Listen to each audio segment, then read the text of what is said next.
Hello, Mike. Check, check. This is Yanni Salinas. I am a student participating in the Religion and Film Screening the Sacred class. I have never previously seen this movie before, but I remember my mom picking up the book specifically to read it and was pretty interested in it. So when I told her about it, she seemed pretty ecstatic for me to read the movie version. So I had some pretty decent high standards to what I thought the movie was going to be about, and regarding the topic of conversion therapy among young adults and people who are younger, much younger than that as well. And the actors give off such an amazing performance in this movie, and to really, my feelings were all over the place with what the characters' motivations were, and just in general what was happening towards them in this whole situation. And now, since we're on the topic of the conversion therapy, how it negatively affects people in the weird psychological way it puts through, I like to point out the first scene with Victor Sykes. I believe his first name is Victor, where Cameron is upset and is being forced to talk about how sinful it is in the videotape, and concernedly tells him to hate his dad, while Cameron is obviously frustrated, and with Jared even trying to jump through saying, hey, I'll take his place if he can't do it, and is immediately shut down in doing so. And it's not only the way Cameron is visibly and understandably upset of not being able to admit it and not wanting to say he hates his father,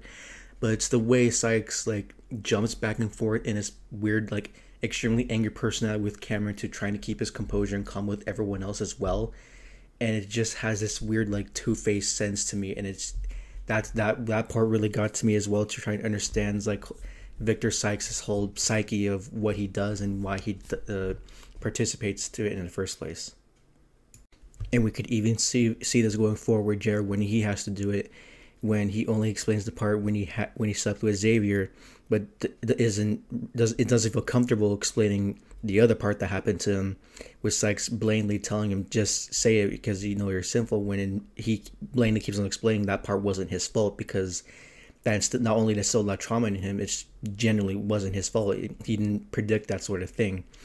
And that whole weird sentiment of hate your parents for making you the simple ways, when even he starts to realize my parents aren't the one that didn't make me sinful. Why are you trying to make me admit something I'm not angry about? Next 10 or 15 minutes after that scene, we get to the mock funeral, where everyone walks into a perpetually realistic looking funeral, where Cameron is sitting in front of it, was supposed to be his own casket, with Victor asking him if you want to end up that way for your sinful ways. And it's very much evident this is a very, very, very abhorrent intimidation and humiliation tactic by him for failing to comply to the previous scene that I have mentioned. And the next thing we know, we see Cameron being beaten not only by Sykes, but Cameron's own family with Bibles to quote unquote rid of the devil. And the scene really portrays and shows the horrid reactions from not only just Cameron himself, but we keep on jumping back to Jared and his horrified reaction to just this is what happens of failing to comply with what you're supposed to do within the program. It really, really sends that message, and I think the whole scene shows off really well just the terrifying and just these just weird and abhorrent methods of trying to pray away what has been seen as ungodly to these people. Given the context clues of the movie and what I was able to thoroughly look at the details inside it, in 2004 Arkansas, and in 2004 there wasn't really any bans on conversion therapy at that point anywhere in the United States, so it was basically free reign for anyone to do whatever in that point. And it wasn't until 2012 when California became the first state to ban the practice altogether, and only 9 states have really followed from the point what the articles, which were established in 2018, followed.